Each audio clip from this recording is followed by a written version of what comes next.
What what do I mean when I talk about the sharing of de-identified data, which for most of the research sharing that we do with consented data, data that our users have consented to share with researchers, that data is de-identified.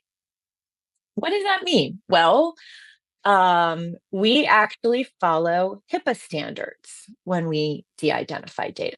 Those are the most common standards used in healthcare, at least here in the US, for rendering health records to be at very low risk of being re-identified to you.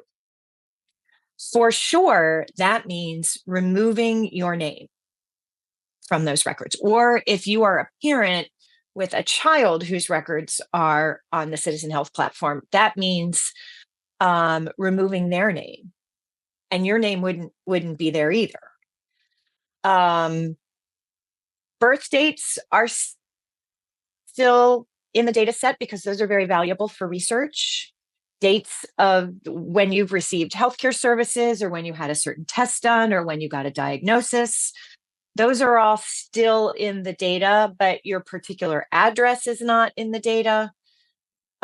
We basically used a de-identification expert to go through our data and tell us what types of data would be okay to share while still being at very low risk of re-identification.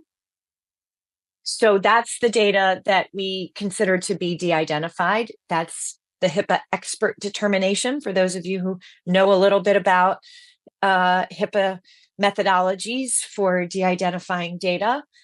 But that we don't stop there, because any de-identification methodology that you use always preserves some very small risk that that data can be re-identified, because to completely remove all of the risk would probably make the data a lot less useful, because you'd have to take too much out.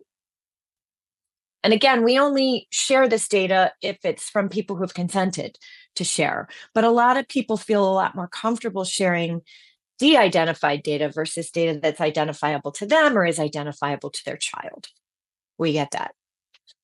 But because there is still that very low risk that the data can be re-identified, we get contractual commitments from the research entities that are leveraging our consented data that they will not re-identify or attempt to contact you. They are not permitted to do that. And I will say that in my experience in doing this work, which is coming up on 7 years now, it is exceedingly rare that a researcher actually wants identifiable data. That creates legal risk for them. They want to be able to pursue research with the least identifiable data possible, because what they want is to understand the natural history of disease, the trajectory of disease, what treatments are working and which ones are not. What are the typical symptoms? What are the biomarkers associated with this particular disease? Just to name a few things that researchers who come to Citizen Health looking for data from consented patients, what they're looking for. They are not looking for that it's for information that it's a particular patient.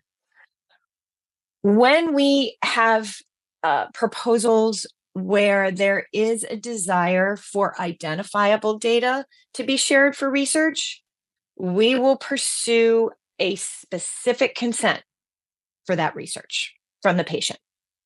So you would be engaging in a research project where you would know ahead of time that it's identifiable data that's going to be used, as opposed to having your data shared without your knowledge or your consent. We do not do that.